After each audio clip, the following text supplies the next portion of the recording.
Good morning. Good morning. Good morning. Good morning. It's June 12th, and our talk today is loving the body, meaning this body, the one we inhabit. Yes, most of us will learn how to love other people's bodies, but not necessarily our own. Right, and this one is the temple of the living God for us. And I'm going to begin with a reading and a prayer by Ernest Holmes from 365, and it says, "My being is animated by the divine perfection."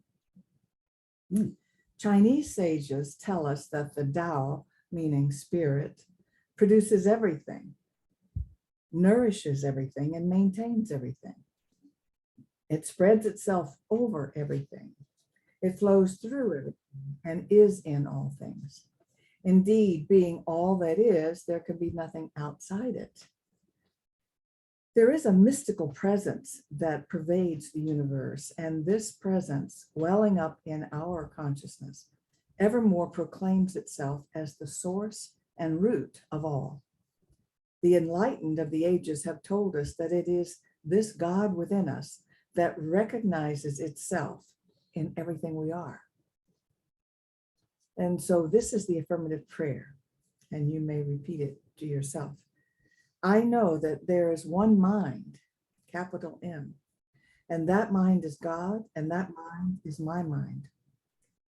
So also there is one body. That body is spiritual, and that body is my body. So every organ, every function, every action and reaction of my body is in harmony with the divine creative spirit. I have both the mind of Christ and the body of God. I could not ask for more, and greater would not be given. I now seek to realize the spiritual significance of the one mind and the one body. I live in the one mind and act through the one body, in accord with divine harmony, perfection, and poise. Every organ of my body moves in accord with perfect harmony. The divine circulates through me automatically, spontaneously, and perfectly. Every atom of my being is animated by divine perfection. And so it is. So it is. So that is a good reminder of why we need to love this body. Yesterday, Judith and I went out to the parking lot to my little Fiat. I have a little Fiat 500 convertible, and the convertible top is stained, and it was looking pretty good, but it was looking pretty unkept and pretty unloved. And so Judith felt inspired to suggest that maybe we actually try to clean it up. And we gave it probably about 2 hours of attention. And in that 2-hour period, it was transformed from a used 2012 Fiat 500C to a brand spanking new little car that just loved being loved.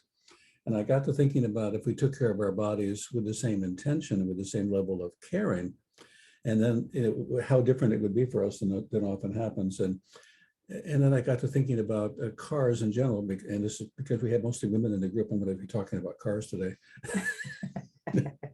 But I have several friends who are auto collectors, and they've restored cars from garage sitting there for 25 years unattended, and then we restored them.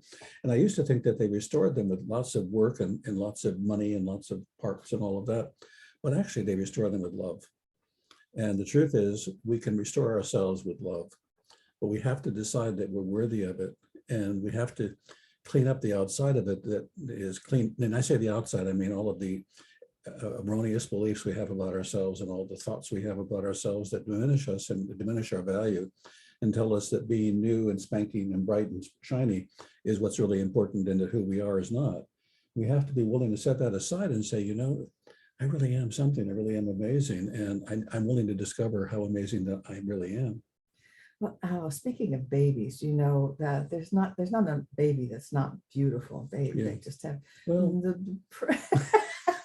Yeah, a couple No, of okay, give them 6 months. Okay, Give them 6 months. Some of them look like they're not quite finished, you know. Maybe a year. Okay, yeah. But anyway, at a year, they are really beautiful. By and large. Yeah. And their skin is so soft and no wrinkles, and they are, you know, they're just brand spanking new, and they are just so cute. And so I was talking to Bob about where does this start with this this thing about not liking our bodies, not approving of our bodies, because it's so pervasive in our society.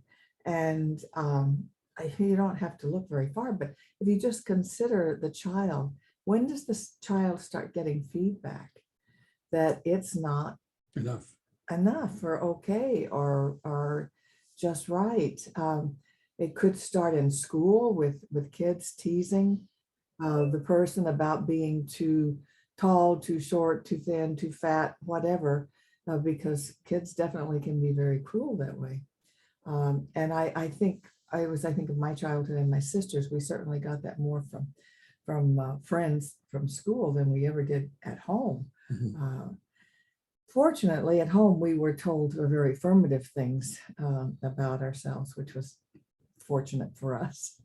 But what do we believe? And why do we get so even afraid to go walk into a crowd of kids or walk into a room at school for fear of criticism? Well, I think we're taught at a fairly early age that the good life, having a good life and being who you want to be will happen down the road. When you get older, you'll be able to get a license and drive a car. When you get older, you'll be able to drink and get a DUI. When you get older, you'll be able to find a perfect mate. And when you get older, you'll have a retirement program. And then when you get older, you won't have to go to the nursing home. But I mean, what we continually are told, though, is that who we are right now isn't as good as where we're going to go, where we're going to be, what we're going to be. And so we're taught in many ways that we're either on the way to something good or we're not all that good. And we need to improve ourselves in order to be enough. And that is such a negative way of viewing ourselves. If you were to say to yourself, I am enough, this is exactly who I need to be. This is exactly who I decided to be a long time ago when I came into this experience. If we decide that this is our choice, it's a very different world than I'm a victim of it. But I think we're taught that. And I turn on the weather report, and I have yet to see a single person delivering the weather report that wasn't either a model or close to it. And the other day I was tuning into another station that wasn't local, because in Florida we have only beautiful people delivering the weather because the weather isn't always beautiful. And so what I tuned into a station somewhere in the Northeast, and I thought, this is a normal person, like a normal body. And I wonder how she got normal clothes. I wonder how she got the job. Without even thinking about it, I was thinking, in order to be on TV, you have to be beautiful, because we're shown that again and again and again. And well, so in our particular area, we have the Latin America ideal of beauty for women, and so the women who are on our televisions are extra gorgeous with perfect bodies and clothes that show every inch of it. Well, their clothes are so tight you can see their tattoos. I mean, but that's another story. But again, the message is what I got is what's right and what should be, and what you got, you keep working on it. And it's not gonna work out so good for you.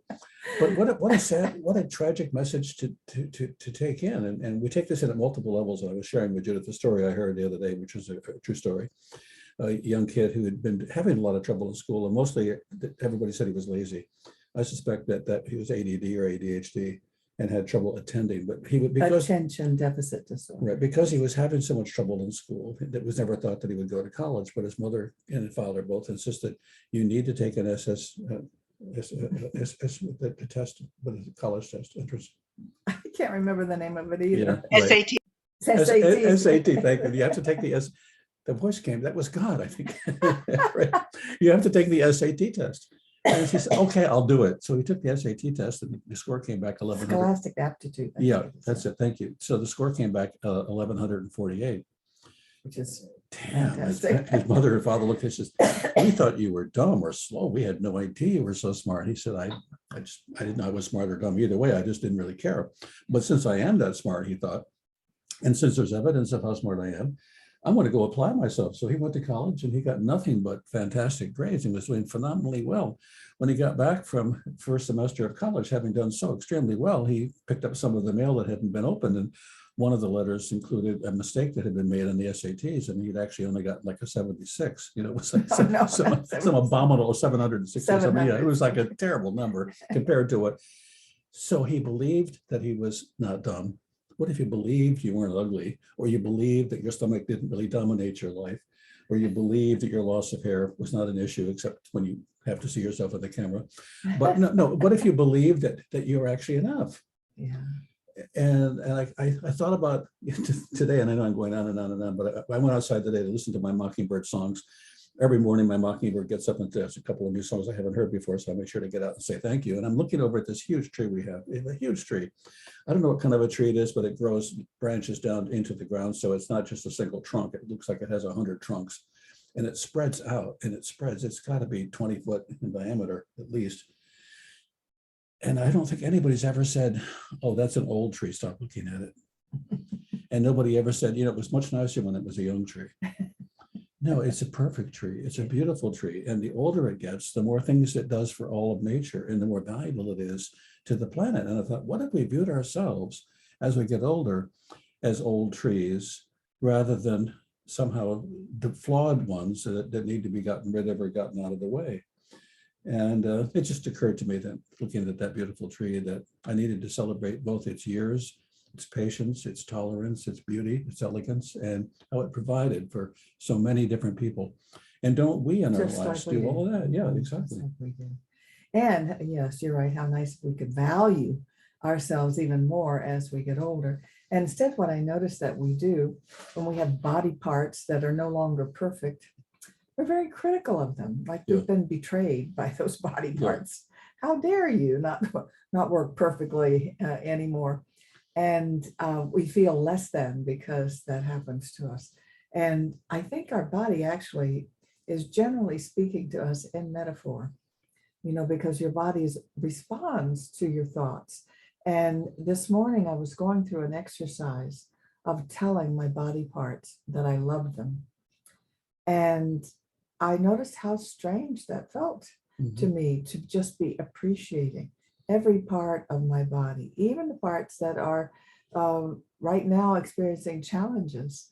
And so wow, how nice if I would do this every day and just give appreciation for all of the organs working so hard for me to have a wonderful life. And even the ones that might be not working perfectly right now, if loving them would be so much better for them than criticizing them. We have a tendency to, this darn body part, like it's betrayed you or something, and in fact, it's actually trying to speak for you, to get your attention about how you might be off the path as far as appreciating this body temple as the temple of the living God, the presence within you. Well, I don't know anybody who lives in perfect health and then dies. And we're all going to make that transition. So perhaps that's a natural process as well. And could we love our parts as that happens instead of thinking they've betrayed us? But it's not hard to find out why we criticize our body, because if you just watch the commercials on TV, forget the medical, the pharmaceutical commercials, but we're told that we don't smell good, we need deodorants, we what else? Oh, we need just everything fixed. But if you break it, you can sue and get a lot of money. If somebody else breaks it, you can get a lot of money. So it's worth more broken than it is fixed. It's going to cost a lot of money to get it repaired and to keep it running. And I know, because during the news hour, there's two types of news. There's the news about the things you're going to need for your health and if you're going to live another day. And then there's news about the other people who didn't actually make it through the day. And that seems to be where the energy is spent on what's wrong with us or what's wrong with someone else, what's broken, what's breaking. And we need to have a breakthrough in that arena and be able to say to ourselves that who I am is a lovable person, is capable of loving. And if the things that are happening around me, outside of me, are reflecting back to me negativity, I need to change the inside view and I need to turn off the outside. And I come home some nights after work and we'll have the news on and we look at each other and say, let's just turn the news off. And it's not that we want to be ignorant to the news, it's that we want to hear the good news that each of us has to share with the other. If we're not careful, we don't share the good news about our experiences because they're eclipsed by the drama of the bad news. When I see television news programs that have music they don't usually have music to introduce the good things. They have music to introduce the terror. And so, that soundtrack that's in the back of our mind can really destroy us, where it's almost as if we're in an ongoing combat zone and we're trying to figure out what's going to take us out, whether it's going to be a flu or whether it's going to be a bad idea or unemployment or a disease. I mean, but this notion that we're negative is. Yeah, I like to be informed, but if I start hearing the same negative story over and over, it's off. I've been informed. I don't need to hear it again. But back to this thing about where we get that we're not enough. We're told, particularly as women, that this body part is too big or not big enough, needs to be enhanced. Oh my gosh, what's going on today with body enhancements? That we just, it's endless what needs to be done. And of course we learn very young, there's certain body parts you could never ever show in public. Those are shameful.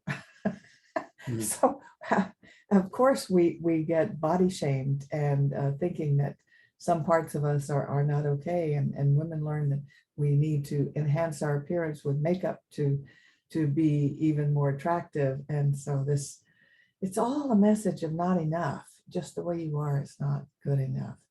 And so we really need to counter that with loving ourselves. And I would urge you to do this practice of just going from the tip of your head to every organ, every parts of your body, and saying, I love you, and thank you for working so well for me, and thank you for being me, and the way I am is perfect, just perfect right here and right now. And see if that does not feel good, and actually feel better than say, oh, this darn knee or leg or arm or whatever, and love it instead. Love it and know that it's. If there's anything that you're struggling with physically in your healing, the healing piece means that your body's in favor of you. It means the universe is in favor of you, that it's done everything it can to help you overcome the condition. You need to make sure that you're willing to be in the position of healing the condition. And healing the condition would be to recognize it's a condition, not who you are. That our nature is to heal. Our nature is to grow and to develop, no matter what. And I want to talk about ageism for a little bit here. What? Ageism, which is denigrating old people, not respecting, not valuing oldness and its appearance. The old woman that I remember most of my childhood was my great-grandmother, who by the time I knew her was in her 80s and lived to be 92. And she looked like a very old woman. I never once had the thought that that was wrong or bad, or that she shouldn't look that way. That's what an old person looked like. And she had what we called then a hunchback. She was hunched over. She had gray, very thin hair that she never cut. She rolled it and put in a little knot on her head. But she was the sweetest thing, and she had the greatest sense of humor. And she was so patient, and she was so kind, that I never once had a negative thought about her appearance. I noticed it because she sewed her own clothes, made her own house dresses and her own slips and things like that. And so I noticed she was different, but I never had, as a child, never had a judgment about her looking like an old person. But I noticed as I get older that there's a lot of, we shouldn't look old. Our hair should not be gray, and we shouldn't have wrinkles, and all that goes on to prevent those things from happening is another message that the body is not okay the way it is. So I'd like us to challenge that and realize that it is the house of the divine that we live in, and we need to bless it and love it even as it ages, and not go broke trying to eliminate signs of it. I love the saying, and I guess it came from someone's book, wrinkles don't hurt. I can see spending money for changing things that hurt you, but if it doesn't even hurt, why go to such extremes to avoid it? It's an ongoing challenge. Well, yeah, mostly because we judge that we prefer the way we looked when we were younger. and we try to Yeah, get back there. I was thinking, my worst critic is not when I get to work or when I'm out in the community. My worst critic is when I get up in the morning and shave and I see something I didn't see before, which is the me I didn't know I looked like. That I like, wow, what happened? I thought it was going to last longer. But we have a frame of reference, and when we hold on to that, but what's really funny is that I'll see pictures of old actors, and I think, he looks so distinguished. He looks so, you can see the training and the skill in his face and in the wrinkles. And I see one on my face, it just looks like you're getting old. What's wrong with you? But I mean, What's wrong with getting old? Yeah, yeah, that should be exactly. celebrated, I Yeah. think. And there were cultures who did. Certainly the Chinese, probably the Japanese as well. They venerated their elders Mhm. as the head of the family and as the ones with the wisdom. And also Native Americans. There are many, many groups of people that value the old, and don't tell them they should look different. Don't tell them they should look like a 20 or 30-year-old and have that be their goal. It's really misplaced values. And so it starts with us. We have Right. to start appreciating our bodies, loving our bodies, not just appreciating them, loving them just the way they are and thanking them. Well, and it starts off with saying, I am enough. I am sufficient. And even if I weren't enough, I'm going to make the best of what I have and make it enough and tackle that issue of enoughness. And the interesting thing is we haven't died from not being enough. If we're here, there's some part of us that says you're enough to make it this far, to do what you're doing. So we need to be willing to say, I can actually exceed that. I can get a high score. And for this thing called living on it, I have to be willing to assign it to myself and live into it, and not wait for somebody else to assign it to me. So anyway, it's the ongoing challenge of self-acceptance at every level. Mhm. Is I think something we really need to give our attention, and particularly when we're looking at our spirituality, because I think many times we compartmentalize that.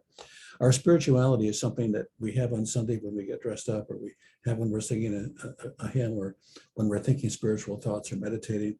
But the rest of the day may not have us see ourselves as having any value. And it's that crossing over, it's being able to say it all during the course of the day, I'm a spiritual being. I'm living my perfect and whole life. I'm doing exactly what I need to be doing. The way I'm showing up is exactly the way I need to show up to have my life unfold in the best way possible for me. I chose this life. I've chosen being here today. How can I be here in a way that makes a difference? All of those affirmative statements have you on the front line of your life participating, rather than on the back line waiting to qualify. Yeah, what I do a lot is I value doing. So I feel good when we accomplish something like yesterday. When we Washing got the car. your car and my car, we even got Rain-X on our windshields because it's the rainy season now, and I like to see in thunderstorms. But that makes me a human doing. And I need to value myself for just being a human being. Mhm. I'm valuable just being. I don't have to be only, the hard work was valued in my family. What have you produced today? Yeah. Right. What good work have you done today? And so we need to, again, rethink that, repent, rethink, and know that we're valuable just for being here, just for being the wise elders on the planet right now, spreading love and wisdom and joy, hopefully. And if you're watching this and you're not one of the wise elders, then you're one of the wise youngers. And if you're one of the youngers, then there's a lot you can teach us about being young that we have forgotten in the process of being older. And so I think it's a really wonderful opportunity to exchange back and forth. I was at work the other day, and one of the clients that I'm working with is in her middle 20s. And I'd started to do a group. I needed a chair to sit down on because I don't like to stand for an hour and do a group.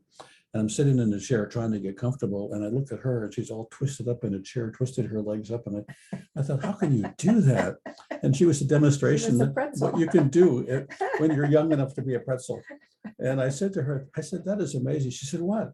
I said that you can do that and then actually unfold it and walk again. And she and everybody in the group laughed, but she said, nobody's ever appreciated that I can do that before. And I said, there's a lot of things you can't do, which is why you're here. But there's some things you can do. You can pretzelize yourself in a way that none of us can do.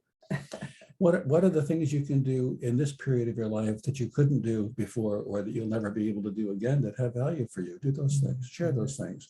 Sometimes it's the And stories. appreciate Yeah, yourself. sometimes it's the stories of the life we've lived that other people, when they hear them, can have that be part of their life. We can share parts of our lives with them that expand them just as they can expand us.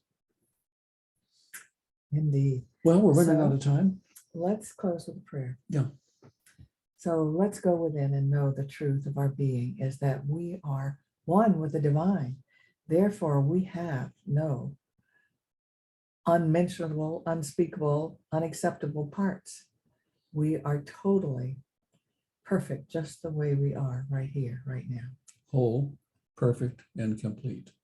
We know this, we celebrate this, we acknowledge this, we recognize this, we say thank you for it, and together we say, And so, and so it it is. is.